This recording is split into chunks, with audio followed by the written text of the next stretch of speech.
Picture चालू करो बे। राहुल गांधी ने कल जो वॉशिंगटन डीसी में बोला, उसके बाद आकर के सीक्स फॉर जस्टिस ने अपना स्टेटमेंट दिया है, जो कि हमारे देश में खालिस्तान पैदा करना चाहते हैं। वो कह रहे हैं कि राहुल गांधी जी की बातों से ये सत्यापन हो जाता है कि भारत में सीख सुरक्षित नहीं है। चिंता तो होगी लोगों को। आप देख तू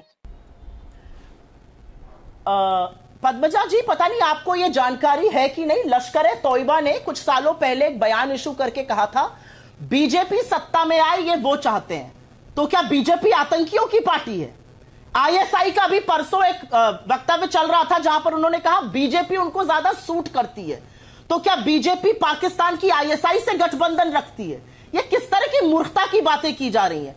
खालिस्तानियों पर आपको जो बोलना है बोलिए, क्योंकि खालिस्तानियों को निस्तो नाबूद करने का काम ही इंदिरा जी ने किया था और अपनी शहादत देकर किया था।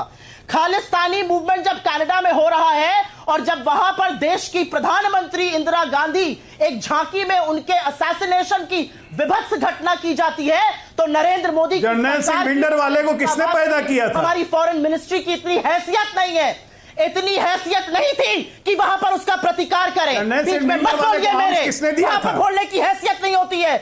सरकार एक शब्द नहीं बोल पाती है। ना डर गया मैं तो। चाहती हूँ यहाँ बीच में ना बोल। भिंडर वाले को किसने पैदा किया? इंदिरा गांधी जी नहीं ना। एक एक करके प्लीज। चीन पर बोला गया, चीन पर यहां पर इन्होंने बोला, मुंह से निकली बात दुर्भाग्य, बहुत बड़ा दुर्भाग्य है कि 20 जाबाजों की गलवान में शहादत के बाद इस देश का प्रधानमंत्री कहता है कोई घुसा हुआ नहीं है, और चीन अपनी 21 कोर कमांडर लेवल की बात में उसी टिप्पणी को दोहराता है और कहता है आपके प्रधानमंत्री भी तो यह कहते हैं कि कोई घुसा हुआ नहीं है। और 20 मीटिंग्स के बाद आज 2020 अप्रैल की यथावत स्थिति हमारे बॉर्डर पर नहीं बन पाती है। नरेंद्र 60,000 वर्ग किलोमीटर चाइना को डोनेट करके ये कहते हुए कि वहां घास का एक पत्ता भी नहीं उगता है, इतने कहने की बेशर्मी आप ही में नहीं हो सकती। लोग दिल्ली के लिए कूच कर चुके हैं। 60,000 किलोमीटर चीन को देके, अक्साई चीन को देके, यहाँ पर बैठ के इतनी बेशर्मी से ये बात आप ही कह सकती हैं और कोई नहीं कह सकता। चुंबकों थोड़ी शर्म करो, और कोई नहीं कह सकता है इतनी बेशर्मी से ये सब बात। बंधन में तुम्हारी चरण चुंबक, आपसे बड़ा चरण चुंबक राहुल गांधी का तो कोई है ही नहीं। बेशर्मी कोई नहीं है ना, चरण चुंबक ही करते हैं राहुल गांधी का। एक बार फिर से रिक्वेस्ट कर रहे हैं। राहुल गांधी, प्रियंका गांधी, सारे गांधियों का चरण चुंबक बने रही है, बाकी लोग चरण चुंबक कहती है ना। भाषण कुछ ज्यादा नहीं हो गया ये? मतलब कुछ भी। आपसे बड़ा चरण चुंबक कोई है? उनकी बात करिए। नहीं, आपसे बड़ा चरण चुंबक कोई है? बात मत करिए। ठीक है, वापस मुद्दे पे आते हैं। कहने को है, वापस मुद्दे पे आते हैं। वापस मुद्दे पे आते हैं। तू मैं नहीं, प्लीज। खालिस्तानियों की बात हो रही है, खालिस्तानियों की बात हो रही है। यहाँ पर मत करिए बात। हर्षवर्धन जी जवाब देना चाहते हैं। बेशर्मी की एक मूरत। पद्मजा जी मैंने सवाल पूछा। क्या सवाल है आपका? मैंने सवाल पूछा, फॉरेन मिनिस्ट्री ने क्यों नहीं प्रतिकार किया? क्यों नहीं हमने ऑनवॉय को समन किया? क्यों नहीं हमने ट्रूडो एडमिनिस्ट्रेशन को लिख कर दिया कि इन खालिस्तानियों की हिम्मत कैसे हो रही है इंदिरा जी की जघन्य हत्या को एक झांकी निकालने की? हर्षवर्धन जी, ये सब किया खालिस्तानियों को भारत सरकार ने राहुल जी की सभा में आकर, राहुल जी की सभा में आकर उनके खिलाफ नारे लगाते हैं।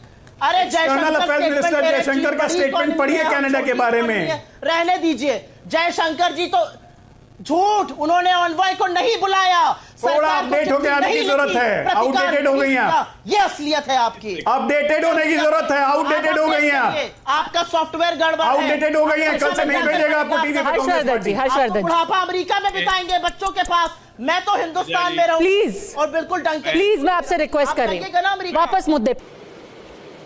ठीक है हर्षवर्धन जी, खालिस्तानी बनाम अलकायदा। हर्षवर्धन जी, राष्ट्रीय टेलीविजन चैनल पर ऐसी बात नहीं बोलनी चाहिए जो आज के समय में तुरंत वेरीफाई न हो जाए।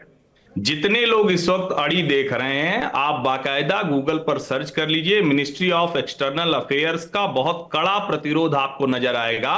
और पिछले कुछ वर्षों में भारत की सरकार ने कनाडा को बुलाया, ट्रूडो एडमिनिस्ट्रेशन को चिट्ठी तक नहीं लिखी। आप लगातार झूठ बोलते हैं, ये आपकी बात है। आपका जो चश्मा है ना, उससे सच चिल्लाने के अलावा झूठ बोलते हैं, पड़ता है। कहा है आप नहीं चिल्लाओ, आप ढंग की बात करिए। आप लगातार झूठ बोलते हैं। चरण मुझे कुछ भी कहो, और ये मुझसे तू बड़ा सा पत्रकार हो के जो नेता बनता है वो और ज्यादा से आप चिढ़ता मुझसे है। आप करके बात करिए। ये तू पत्रकार होके ये जो नेता बनता है मैं रिक्वेस्ट कर रही हूँ, बात कर रही हूँ। नहीं, मैं भी आपसे आप ही कर रहा हूँ। हर्षवर्धन जी का मौका। आपको मैं सलाह दे रहा हूँ, बिल्कुल सत्यपूर्ण बोलिए। तुम करके बात मत करिए। नहीं, कोई तू तड़ाक नहीं हो रही है। हर्षवर्धन जी को अच्छापन कहीं और दिखाइएगा मेरे साथ। प्लीज हर्षवर्धन जी को बोलने दीजिए। बिल्कुल मुझसे हर्षवर्धन जी मत करिए, मैं एक महिला हूँ, मैं आपसे आप करके बात कर रही हूँ, आप भी मुझसे आप करके बात करिए।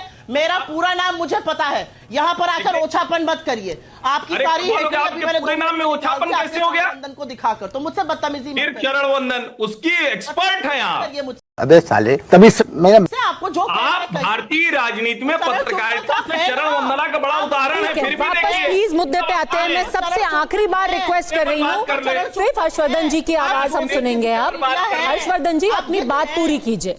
हर्षवर्धन जी अपनी बात पूरी कीजिए। फिर ये मेरे साथ भी करिएगा जी। मैं फिर से कह रहा हूं, देखिए मैं कतई व्यक्तिगत नहीं होता, मेरे ऊपर कोई व्यक्तिगत होता है तो छोड़ता नहीं, गलत बात है। छोड़ के आऊंगा। कनाडा के मसले पर भारत अरे आपसे डरता कौन है? ये धमकियां और दीजिएगा जाकर उस कड़े रुख की वजह से बाकायदा भाजपा के हेडक्वार्टर में करिएगा। मैं नहीं डरती आपकी किधर धमकियों से। उन खालिस्तानी की बात कर रहे हैं यहाँ पर आकर। मैं छोड़ता हूँ। चरणवंदक चरण चुंबक और जिस तरह से सिखों की भावनाओं को भड़काने का काम किया जा रहा है, हम निष्पक्ष, हम किसी के साथ नहीं है। खाओ माँ कसम। मैं फिर कह रहा हूं, देश में एक भी सिख के साथ कोई दुर्व्यवहार की घटना नहीं होती है। देश के सिखों को ये देश सर माथे पर बिठाता है। और पहली बात तो हिंदू और सिख कोई अलग नहीं है। हिंदू के घर का ही बड़ा बेटा सिख बन गया। 10 गुरुओं की सीख जो है वो हिंदुओं की सीख है। लेकिन दुर्भाग्य यही है, देश की सबसे पुरानी राजनीतिक पार्टी हिंदू और सिख का विभाजन कराना चाहती है। देश में इस तरह की भावनाएं पैदा करना चाहती है, ये सचमुच शर्मनाक है। और वो तो कनाडा के बयान देख लीजिए कि भारत सरकार ने उनको किस तरह से ठीक करके रखा हुआ है।